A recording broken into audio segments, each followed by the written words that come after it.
বাংলাদেশের 1 ইঞ্চি জায়গা ভারতে নিয়ে যাবে একজন মুসলমান বেঁচে থাকতে তা হবে না।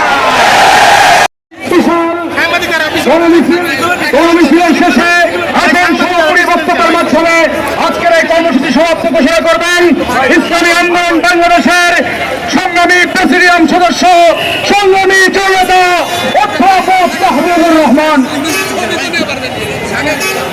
আসসালামু আলাইকুম ওয়া রাহমাতুল্লাহি ওয়া বারাকাতুহু।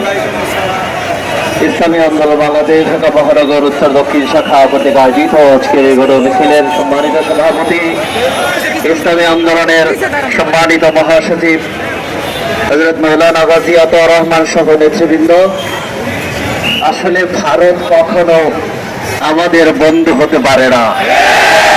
মার্কিনীকে যারা বন্ধু বলেছেন, মার্কিনীরাও মুসলমানদের কখনো বন্ধু হতে পারে না। স্বার্থের টানে টানে তারা শেষ, স্বার্থ শেষ, তারা ফুরিয়ে চলে যাবে। এই জন্য বন্ধুদেরকে বলবো, হুঁশিয়ার থাকুন। বাংলাদেশের 1 ইঞ্চি জায়গা ভারতে নিয়ে যাবে একজন মুসলমান বেঁচে থাকতে